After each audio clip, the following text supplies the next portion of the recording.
خوش آمدید۔ آج ہم ایک خاص نقطۂ نظر پر بات کر رہے ہیں جو ایک آڈیو ماخذ میں پیش کیا گیا ہے۔ یہ 7ویں صدی کے عرب کے تاریخی پس منظر اور ایک بہت اہم شخصیت کے شروع کے حالات سے متعلق ہے۔ یہ ماخذ مولانا مودودی کی کتاب سیرت سرور عالم کے آڈیو سے لیا گیا ہے۔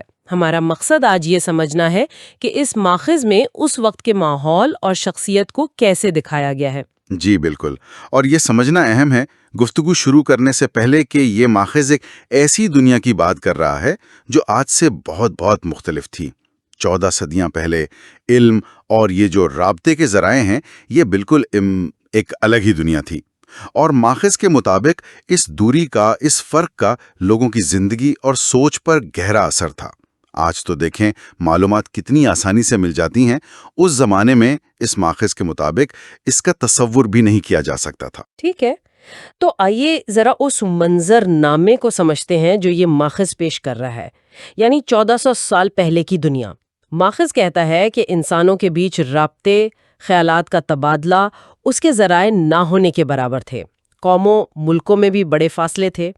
تو کیا اس کا مطلب یہ ہوا کہ عام لوگوں کی دنیا بہت ہی چھوٹی، بہت محدود تھی؟ جی ہاں، اس ماخذ کی روح سے تو بالکل یہی لگتا ہے۔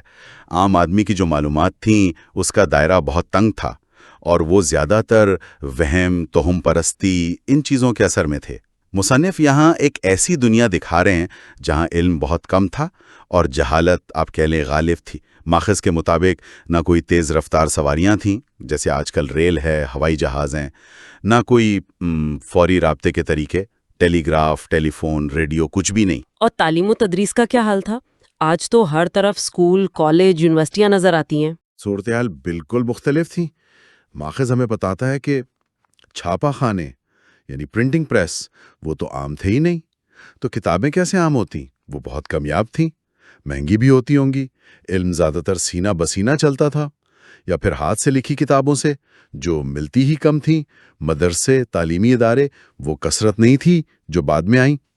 تو علم کا حصول، علم کا پھیلنا اس ماخذ کے مطابق بہت ہی سست، بہت مشکل کام تھا۔ یہ تو واقعی حیران کن بات ہے۔ ماخذ میں ایک جگہ یہ بھی لکھا ہے کہ اس زمانے کا پڑھا لکھا آدمی بھی اس کی معلومات آج کے عام آدمی سے کم ہو سکتی ہیں۔ یہ کیسا موازنہ ہے؟ ہاں، یہ بڑا دلچسپ موازنہ ہے، اور مصنف اس سے اس دور کے علمی پسماندگی کو واضح کرنا چاہتے ہیں۔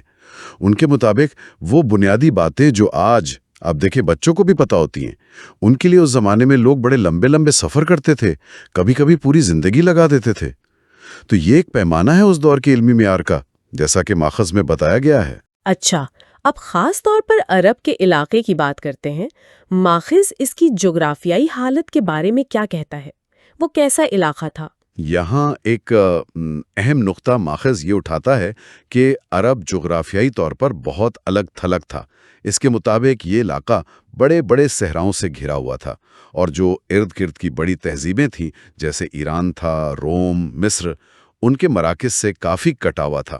ایک طرح سے ایک الگ تھلگ جزیرہ نما جیسا تھا۔ لیکن عرب تاجر تو دوسرے ملکوں میں آتے جاتے تھے، کیا اس سے کوئی تہذیبی اثرات نہیں پڑے؟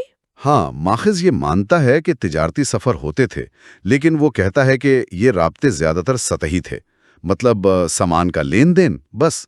ان کے بقول ان سفروں سے کوئی گہرے علمی، فکری یا تہذیبی اثرات عرب معاشرے پر نہیں پڑے، کم از کم اتنے نہیں کہ معاشرے کی جو بنیادی شکل ہے وہ بدل جائے۔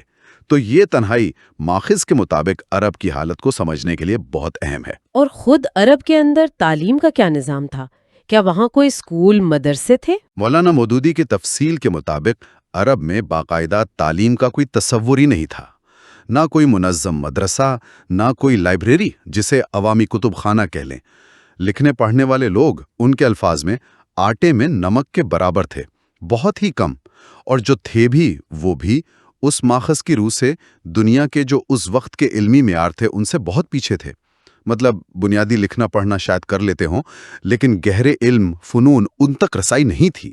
لیکن عربوں کی زبان دانی، ان کی شاعری، وہ تو بہت مشہور ہے۔ کیا ماخذ اس کا ذکر نہیں کرتا؟ نہیں، بالکل کرتا ہے۔ ماخذ تسلیم کرتا ہے کہ عربوں کی فصاحت و بلاغت غیر معمولی تھی۔ زبان پر عبور کمال کا تھا اور حافظہ بھی وہ کہتے ہیں غضب کا تھا۔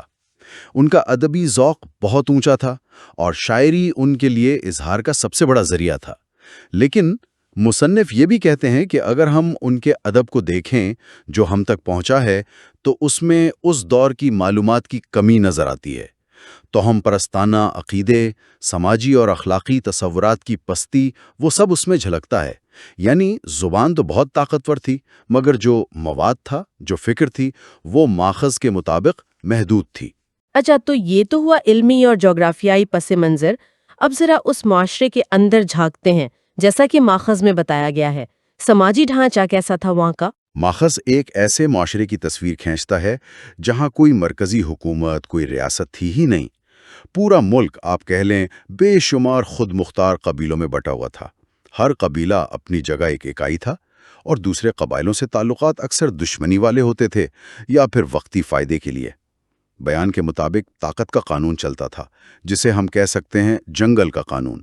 کمزور پر طاقتور کا زور تھا، جان مال کی کوئی ضمانت نہیں تھی۔ یعنی قبائلی عصبیت وہ بہت شدید تھی۔ بہت زیادہ۔ ماخذ کے الفاظ دیکھیں تو وہ کہتے ہیں کہ ایک عام ارد بدوی کے لیے یہ سمجھنا بھی مشکل تھا کہ جو اس کے قبیلے کا نہیں ہے اسے جینے کا حق کیوں ہے، یا اس کا مال لوٹنا غلط کیوں ہے۔ اخلاقیات کا دائرہ اکثر بس اپنے قبیلے تک ہی رہتا تھا۔ تہذیب، شائستگی، ایک دوسرے کا احترام، یہ تصورات ماخذ کے مطابق بہت ابتدائی سطح پر تھے۔ ماخذ کچھ خاص رسم و رواج کا بھی ذکر کرتا ہے جو اس حالت کو دکھاتے ہیں۔ وہ کون سی باتیں ہیں؟ جی، ماخذ کئی مثالیں دیتا ہے جو اس دور کی، اس کے نقطہ نظر سے اخلاقی پستی اور ایک طرح کی وحشت کو ظاہر کرتی ہیں۔ مثلاً پاک اور ناپاک رشتوں میں تمیز کم تھی۔ ستیلی ماؤں سے شادی یہ رواج عام تھا۔ صفائی ستھرائی کا معیار بہت گراوا تھا۔ روزمرہ کے جو طور طریقے تھے اس بیان کے مطابق وہ کافی وحشیانہ تھے۔ جوا کھیلنا، شراب پینا، لوٹ مار کرنا، یہ سب عام باتیں سمجھی جاتی تھی۔ اور کچھ بہت ہی حیران کن باتیں بھی ہیں، جیسے کعبہ کا طواف برہنہ حالت میں۔ یہ کیا تھا؟ ہاں، ماخذ اس کا بھی ذکر کرتا ہے۔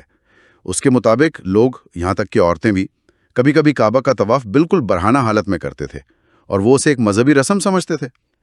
تو اس سے اندازہ ہوتا ہے کہ حیا اور پردے کے تصورات کتنے مختلف تھے یا شاید کمزور تھے۔ اس سے بھی زیادہ خوفناک رسم بیٹیوں کو زندہ دفن کرنے کی بتائی گئی ہے۔ بالکل، ماخذ اس پر تفصیل سے بات کرتا ہے۔ یہ ایک انتہائی سفاکانہ رسم تھی جو کچھ قبیلوں میں تھی۔ ماخذ کے مطابق صرف اس غیرت کے نام پر کہ کوئی باہر والا ان کا داماد نہ بن جائے، یا کبھی غربت کے ڈر سے لوگ اپنی نوزائیدہ بیٹیوں کو زندہ زمین میں گاڑ دیتے تھے۔ یہ اس معاشرے کی سنگدلی اور جہالت کی ایک بہت ہی، آپ کہیں، شدید مثال کے طور پر پیش کی گئی ہے۔ کھانے پینے، لباس، طہارت کے جو بنیادی آداب ہیں ان سے بھی لوگ ماخذ کے مطابق کافی حد تک ناواقف تھے۔ یہ تو معاشرتی حالت ہوئی۔ اب اگر مذہبی عقائد کی طرف دیکھیں تو ماخذ کیا منظر دکھاتا ہے؟ مذہبی طور پر بھی ماخذ عرب معاشرے کو گہری گمراہی میں دکھاتا ہے۔ اس کے مطابق اللہ کا تصور تو تھا، لیکن عملی طور پر شرک اور بت پرستی ہر طرف پھیلی ہوئی تھی۔ کعبہ جو حضرت ابراہیم نے ایک اللہ کی عبادت کے لیے بنایا تھا، وہ ماخذ کے مطابق بتوں کا گڑھ بن چکا تھا۔ ہر قبیلے کے اپنے الگ بت تھے۔ پھر ستاروں کی پوجا، جنات کی، فرشتوں کی بھی پوجا ہوتی تھی۔ توہم پرستی بہت عام تھی۔ لوگ کاہنوں اور نجومیوں کے چکروں میں پڑے رہتے تھے۔ کیا پہلے کے جو انبیاء تھے، جیسے حضرت ابراہیم علیہ السلام، حضرت اسماعیل علیہ السلام، حضرت موسیٰ علیہ السلام یا حضرت عیسیٰ علیہ السلام، ان کے بارے میں کچھ علم تھا لوگوں کو؟ ہاں، یہ ایک دلچسپ بات ہے جس پر ماخذ روشنی ڈالتا ہے۔ ان انبیاء کے نام، کچھ واقعات، یہ عربوں میں مشہور تو تھے، لیکن ان کی جو اصل تعلیمات تھیں، ماخذ کہتا ہے وہ پوری طرح بگڑ چکی تھی۔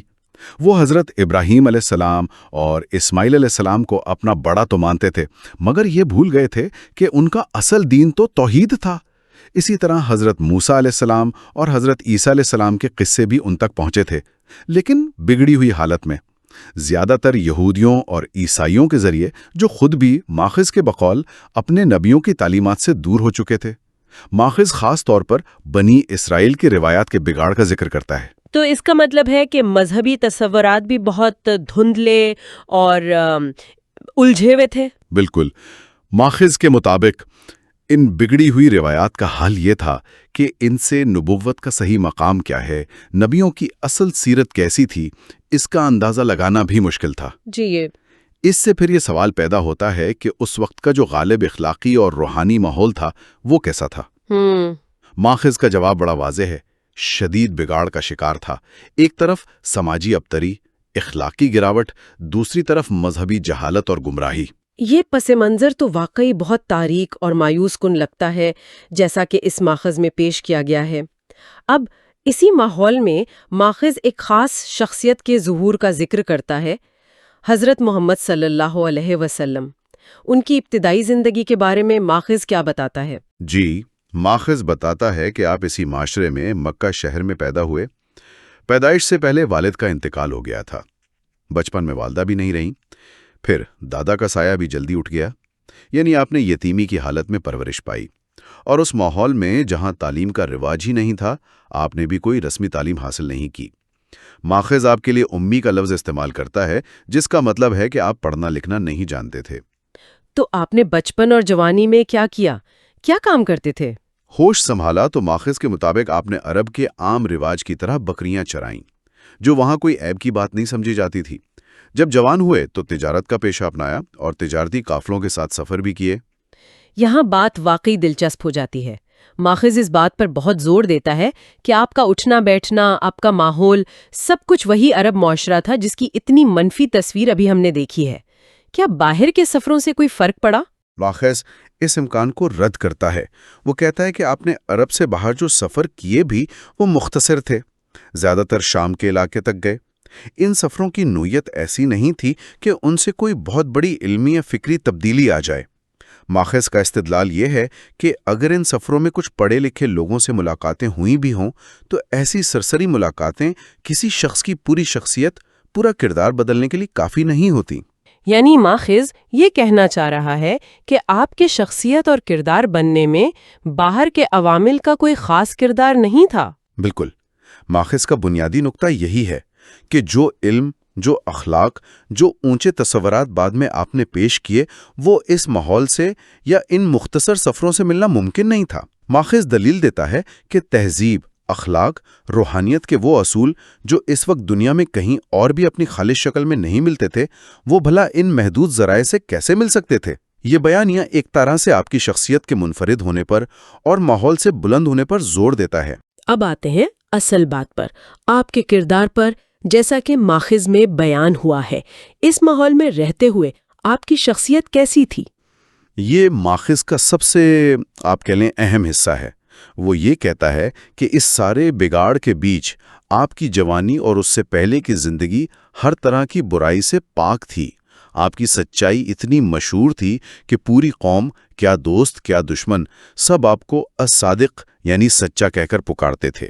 ماخذ اس بات پر زور دیتا ہے کہ آپ کے بدترین دشمنوں نے بھی کبھی آپ پر جھوٹ بولنے کا الزام نہیں لگایا۔ یہ بڑی بات ہے۔ اور امانت داری کے بارے میں کیا کہا گیا ہے؟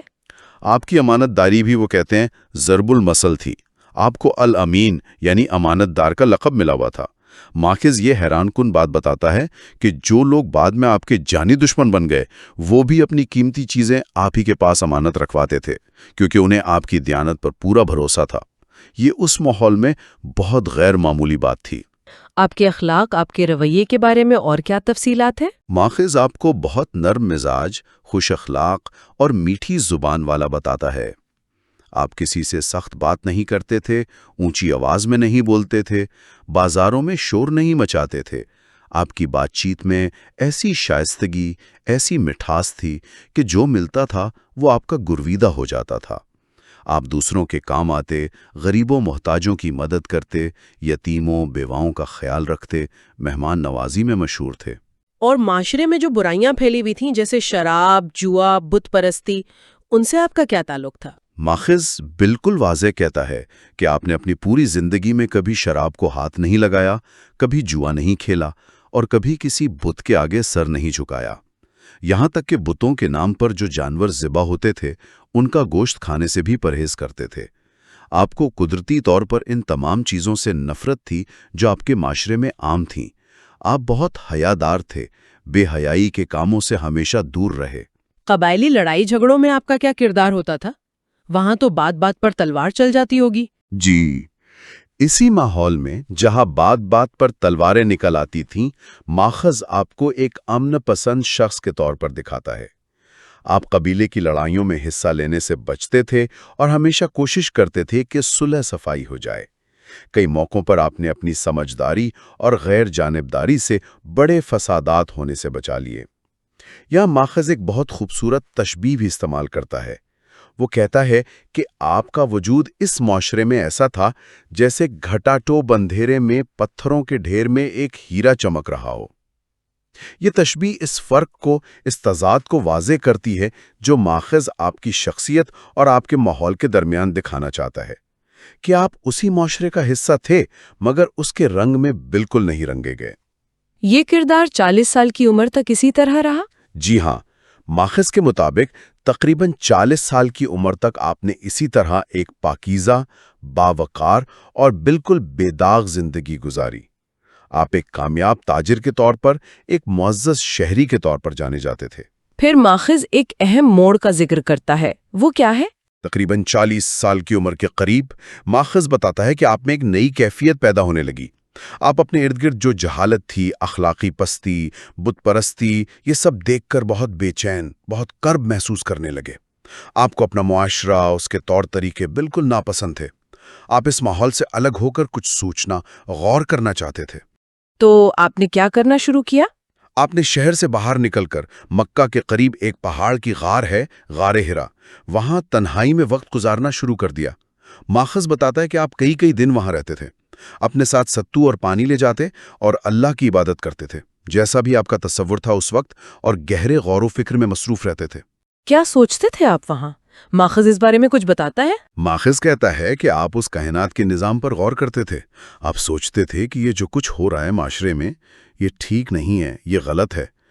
آپ اس اندھیرے کو دور کرنے کے لیے کسی روشنی کی تلاش میں تھے۔ آپ اس بگڑی ہوئی دنیا کو بدلنے کا، سنوارنے کا کوئی راستہ ڈھونڈ رہے تھے۔ یہ گہری روحانی تلاش کا اور ایک طرح سے تیاری کا دور تھا، جیسا کہ ماخذ اسے پیش کرتا ہے۔ اگر ہم اسے وسیع تناظر میں دیکھیں، جیسا کہ یہ ماخذ پیش کرتا ہے، تو یہ دور آپ کی شخصیت کے بننے کا ایک بہت اہم مرحلہ تھا۔ یہ ایک قدرتی رد عمل تھا اس ماحول کے خلاف جس سے آپ پہلے ہی اپنی عملی زندگی میں الگ اور ممتاز نظر آ رہے تھے۔ یہ تلاش کسی باہر کی تعلیمی اثر کا نتیجہ نہیں تھی، بلکہ آپ کی اپنی پاک فطرت اور حساس ضمیر کی پکار تھی۔ ماخذ کے مطابق یہ گویا ایک بہت بڑے کام کے لیے روحانی طور پر تیار ہونے کا عمل تھا۔ تو اس ساری گفتگو کا خلاصہ کیا نکلتا ہے؟ ماخذ نے جو تصویر کشی کی ہے، اس کا مرکزی خیال کیا نظر آتا ہے؟ دیکھیں، ماخذ بنیادی طور پر ایک بہت واضح تضاد پیش کرتا ہے۔ ایک طرف ہے 7ویں صدی کا عرب، شدید جہالت، توہم پرستی، اخلاقی گراوٹ، سماجی بدنظمی کا نقشہ، ایک تاریک پس منظر۔ دوسری طرف اسی ماحول کے عین بیچ میں ایک ایسی شخصیت کا ظہور ہے جو ماخذ کے مطابق ہر لحاظ سے غیر معمولی ہے، پاکیزہ ہے اور اپنے ماحول کی تمام برائیوں سے مکمل طور پر محفوظ ہے۔ یعنی ماخذ یہ دلیل دے رہا ہے کہ یہ شخصیت اپنے ماحول کی پیداوار نہیں ہو سکتی؟ بالکل، ماخذ کا سارا زور اسی نقطے پر ہے کہ یہ کردار اتنا بلند، اتنا بے مثال تھا کہ اس کا اس خاص ماحول سے قدرتی طور پر نکلنا ناممکن لگتا ہے۔ یہ تصویر کشی اصل میں ان عظیم واقعات اور دعووں کی بنیاد بنتی ہے جو ماخذ کے مطابق 40 سال کی عمر کے بعد پیش آنے والے تھے۔ یہ اس شخصیت کی نبوت سے پہلے کی زندگی کا ایک ایسا نقشہ ہے جو انہیں بعد کے کردار کے لیے منفرد طور پر موضوع دکھاتا ہے۔